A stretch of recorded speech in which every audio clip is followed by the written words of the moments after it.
Povestea mea e una diferită.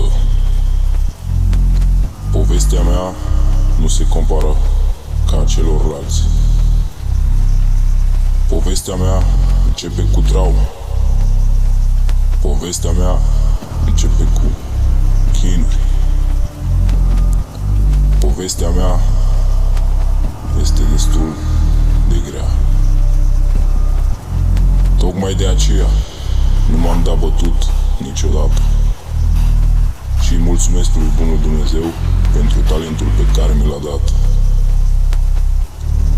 sperând că prin asta pot să fac ceva.